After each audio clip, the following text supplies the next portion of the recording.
সম্প্রতি ইরান যা করে দেখিয়েছে তাতে রীতিমতো স্তম্ভিত বিশ্বের বড় বড় সামরিক শক্তির দেশগুলো। ভারত মহাসাগরে অবস্থিত যৌথ মার্কিন ব্রিটিশ সামরিক ঘাঁটি, যা ইরান সীমান্ত থেকে প্রায় 4000 কিলোমিটার দূরে অবস্থিত, সেখানে আঘাত হেনেছে ইরানের দুটি মাঝারি পাল্লার ব্যালিস্টিক মিসাইল। যদিও মিসাইলগুলো সরাসরি ঘাঁটিতে আঘাত করেনি, তবে 4000 কিলোমিটার পাড়ি দেওয়ার এই সক্ষমতা ট্রাম্প প্রশাসনের কপালে দুশ্চিন্তার ভাঁজ ফেলে দিয়েছে।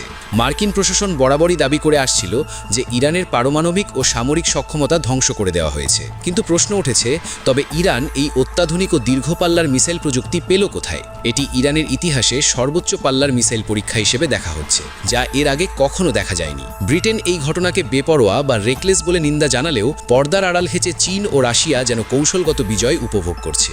এদিকে IRGC তাদের ট্রু প্রমিস 4 অপারেশনের অংশ হিসাবে মধ্যপ্রাচ্যের বিভিন্ন মার্কিন ঘাঁটিতে একের পর এক হামলা চালিয়ে যাচ্ছে। এই অপারেশনের 74তম ও 75তম তরঙ্গে ব্যবহার করা হয়েছে ইমাদ, ফাত্তাহ, কিয়াম, কাদের, খেইবার শেখান এবং খোররাম শহর 4-এর মতো বিধ্বংসী ব্যালিস্টিক মিসাইল। হামলার লক্ষ্যবস্তু থেকে বাদ যায়নি সৌদি আরবে অবস্থিত মার্কিন ঘাঁটি প্রিন্স সুলতান এয়ারবেস এবং বাহরাইনে অবস্থিত মার্কিন 5th ফ্লিট হেডকোয়ার্টার। এছাড়া কুয়েতের আলী আল সালেম, সংযুক্ত আরব আমিরাতের আল মিনহাদ এবং ইরাকের একাধিক সাইটে কামিকাজে ড্রোন ও ভারী ব্যালিস্টিক মিসাইল দিয়ে হামলা চালানো হয়েছে বলে IRGCর বিবৃতিতে দাবি করা হয়েছে।